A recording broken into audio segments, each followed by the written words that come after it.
ગીર સોમનાથના વેરાવળ સુત્રાપાડામાં વરસાદી માહોલ જોવા મળ્યો। વહેલી સવારથી જ વેરાવળ શહેર અને સુત્રાપાડાના ગ્રામ્ય વિસ્તારોમાં વરસાદી માહોલ જોવા મળ્યો।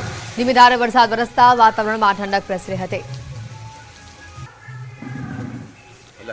ગીર સોમનાથમાં પણ વરસાદી માહોલ જોવા મળ્યો। વેરાવળ અને સુત્રાપાડામાં ધોધમાર વરસાદ વરસી રહ્યો છે। વહેલી સવારથી જ અહીંયા વરસાદી માહોલ જોવા મળી રહ્યો છે। કાળા ડિબાંગ વાદળો ઘેરાતા મેઘરાજાની સવારી આ વિસ્તારમાં આવી પહોંચી। વાતાવરણમાં પણ ઠંડક જોવા મળી રહી છે, તો બીજી તરફ ખેડૂતો પણ આ વરસાદથી ખુશખુશાલ જોવા મળી રહ્યા છે।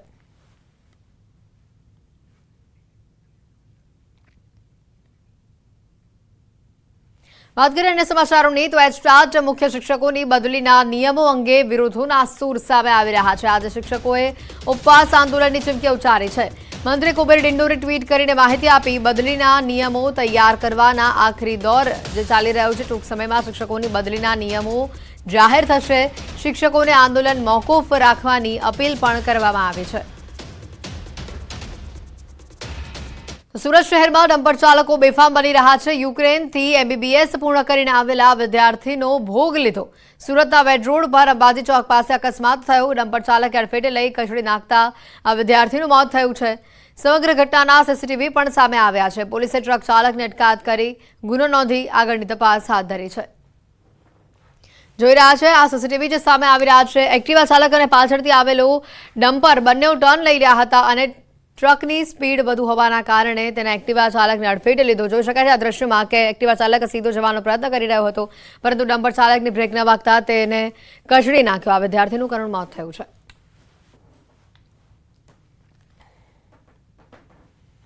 શહેરમાં વાલીઓ માટે પણ ચેતવણીરૂપ કિસ્સો સામે આવી રહ્યો છે। સિવિલ હોસ્પિટલમાં 2 બાળકોના શ્વાસ નળીમાં ખોરાક ફસાવાનો કેસ સામે આવ્યો છે, જેમાં રાસબેરી ખાતા સમયે ઠળીઓ ફસાતા સિવિલ હોસ્પિટલમાં સર્જરી કરવામાં આવી, જ્યારે અન્ય બાળકને મગફળી ખાતા દાણો શ્વાસનળીમાં ફસાતા સર્જરી કરાઈ હતી।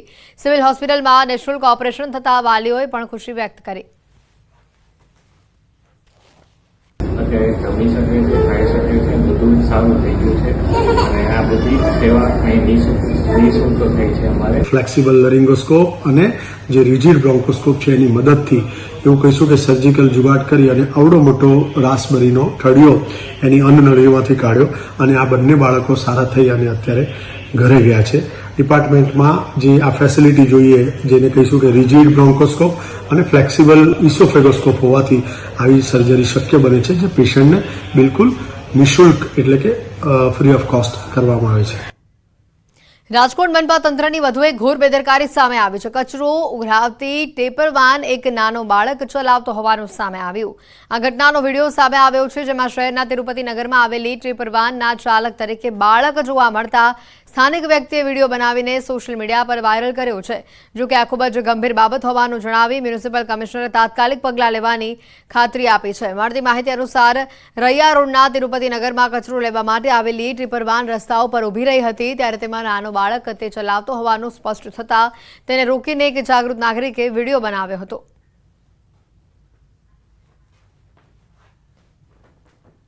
બનાસકાંઠાના ડીસાના નાનાજી દેશમુખ ગાર્ડનમાં નમાજ પડતા હોવાનો વિડીયો વાયરલ થયો છે।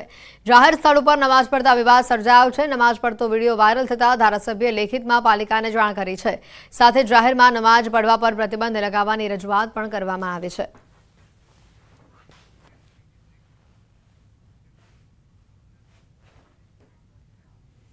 સમાચારોમાં હાલ રોકાઈશું એક બ્રેક માટે।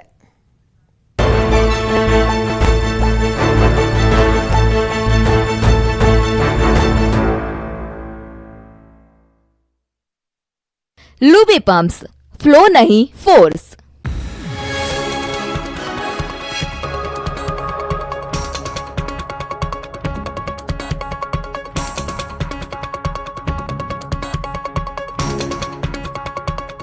लूबी पंप्स, फ्लो नहीं फोर्स। ઇન્સ્યોરન્સ રિન્યુ કરવાનો સાથે પડ્યો વરસાદ। ભારે ઉકળાટ બાદ વરસાદનું આગમન થતા ગરમીથી રાહત। આણંદમાં મેઘરાજા થયા મહેરબાન। અનેક વિસ્તારોમાં ભારે પવનની સાથે પડ્યો ધોધમાર વરસાદ। કરમસદ, બાથરોલ, મોગરી, સંદેશ્વર, વલાસણ, ચીખોદરામાં વરસાદે ધડબડાટી બોલાવી। આણંદમાં પણ વરસાદી માહોલ જામ્યો। બપોર બાદ આણંદમાં વરસાદનું આગમન થયું। સમારખા, ચીખોદરા, સાદનાપુરા, ગામડી સહિતના વિસ્તારોમાં વરસાદ।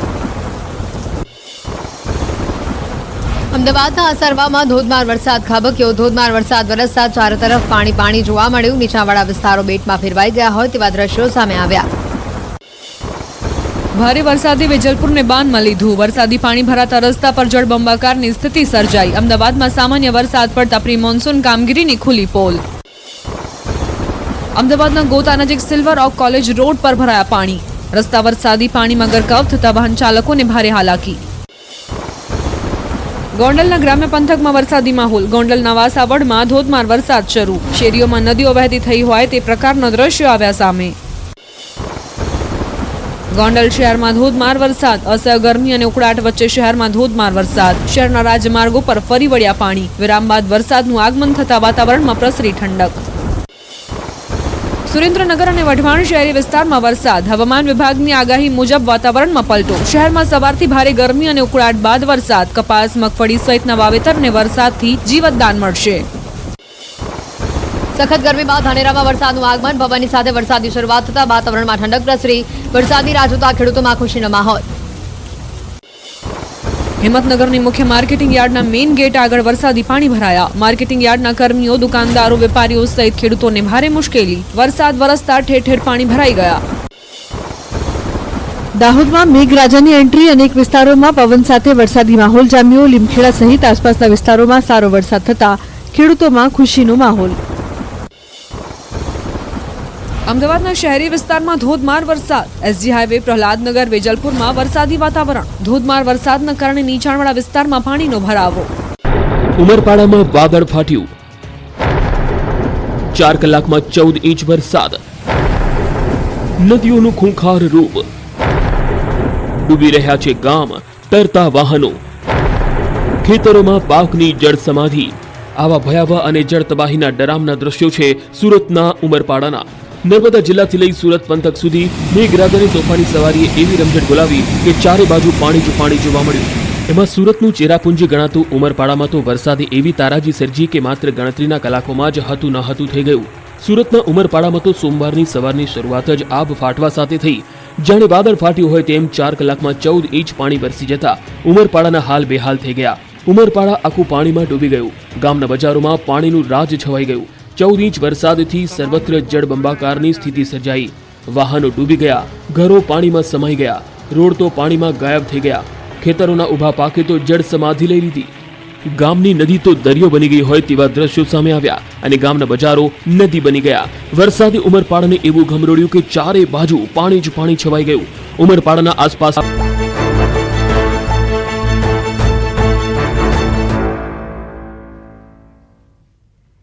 બ્રેક બાદ આપનું સ્વાગત છે. મહત્વના સમાચાર આવી રહ્યા છે સામે. ગુજરાતના 25 જિલ્લામાં બપોર 1 વાગ્યા સુધી સાવધાની રાખવી પડશે. બપોર 1 વાગ્યા સુધી 25 જિલ્લામાં ઓરેન્જ એલર્ટ આપવામાં આવ્યું છે. આ 25 જિલ્લાઓમાં 40 કિલોમીટરની ઝડપથી પવન ફૂંકાઈ શકે છે. મેપના માધ્યમથી સમજવાનો પ્રયત્ન કરે કયા કયા વિસ્તારોમાં વરસાદ લઈને આગાહી આપવામાં આવી છે. 1 વાગ્યા સુધીની આગાહી આપને બતાવી રહ્યા છે. મોટા ભાગનો જે ભાગ છે તે ઓરેન્જ દેખાઈ રહ્યું છે. આ તમામ વિસ્તારોમાં વરસાદની આગાહી કરવામાં આવી છે. બનાસકાંઠા છે, પાટણ છે, સાબરકાંઠા, મહેસાણા, ગાંધીનગર, અરવલ્લી, અમદાવાદ, ખેડા, મહીસાગર, પંચમહાલ, દાહોદ, વડોદરા, છોટાઉદેપુર, નર્મદા, બોટાદ, ભાવનગર, દક્ષિણ ગુજરાતનો પટ્ટો સુરત છે, તાપી, ડાંગ, નવસારી, વલસાડ. આ તરફ સૌરાષ્ટ્રની વાત કરીએ, જામનગર, દ્વારકા, પોરબંદર, જૂનાગઢ, અમરેલી. આ તમામ વિસ્તારો એવા છે કે જ્યાં ભારે વરસાદ જોવા મળી શકે છે. ભારે વરસાદની આગાહી આપવામાં આવી છે. તો બીજી તરફ જોવા જઈએ, કચ્છમાં આજે યલો એલર્ટ આપવામાં આવ્યું છે. તેની સાથે મોરબી, સુરેન્દ્રનગર, રાજકોટ, આણંદ અને ભરૂચ તેની અંદર યલો એલર્ટ છે. પરંતુ મોટા ભાગનો જે ઉત્તર ગુજરાતનો આ ભાગ જોઈ રહ્યા છો, દક્ષિણ ગુજરાતનો આ તમે જે ભાગ જોઈ રહ્યા છો, સૌરાષ્ટ્રનો ભાગ કે જ્યાં 40 કિલોમીટરની ઝડપે પવન ફૂંકાવાની શક્યતા પણ છે અને 1 વાગ્યા સુધીમાં આ વિસ્તારમાં ભારે વરસાદ પણ જોવા મળી શકે છે. આગળ વાત કરીએ તો ભાવનગર શહેરથી વધુ સમાચાર આવી રહ્યા છે. ફરી એક વખત નેશનલ હાઈવે વિભાગની મોટી બેદરકારી અહીંયા સામે આવી છે. અત્યંત જર્જરિત લાખણકા પુલ ઉપર મસમોટા ખાડાઓ પડી ગયા છે. તેમ છતાં હેવી વાહનો આ પુલ પરથી પસાર થઈ રહ્યા છે. ઠેર ઠેર ખાડાઓના કારણે રવિવારે કન્ટેનર ટ્રક 50 ફૂટ નીચે ખાબક્યો. 2 વર્ષથી અત્યંત જોખમી પુલ હોવા છતાં કોઈ કામગીરી કરવામાં આવી નથી. સદનસીબે 4 કલાકના રેસ્ક્યુ બાદ ટ્રક ડ્રાઈવરને જીવિત બહાર કાઢવામાં આવ્યો. આ જોખમી પુલનું સમારકામ માટે અનેકો વખત રજૂઆત કરવામાં આવી ચૂકી છે. જૂનાગઢમાં ભૂગર્ભ ગટરના કામ બાદ નબળી કામગીરીના કારણે અનેક રોડ પર ભૂવા પડ્યા છે. કેટલાક રોડ તૂટ્યા છે, જેના કારણે સ્થાનિકોને ભારે હાલાકી થઈ રહી છે. આ વિસ્તારોમાં કાદવ કિચડનું સામ્રાજ્ય છે, તેમજ ગંદકી પ્રસરી રહી છે. સ્થાનિકોના જણાવ્યા અનુસાર નવા બનાવેલા રોડને રિપેર નથી કરાવાતા અને જેના કારણે અકસ્માતના બનાવો બની રહ્યા છે. સ્ટેન્ડિંગ કમિટીના ચેરમેને જણાવ્યું છે કે આ નવા બનાવેલા રોડ ગેરંટી પીરિયડમાં છે, જેને કોન્ટ્રાક્ટરે રસ્તા બનાવ્યા છે તેના પાસેથી ફરીથી આ રસ્તાનું રિપેરિંગ કામ કરાવવામાં આવશે. કોરી પોઈન્ટ નાખવી જોઈએ, રસ્તા રિપેર કરવા જોઈએ. એ રસ્તા રિપેર નથી થયા. કોર્પોરેટર ગ્રાન્ટમાંથી કોરિસ પોઈન્ટ નાખવી જોઈએ, એ નખાતી નથી અને લોકોને ખૂબ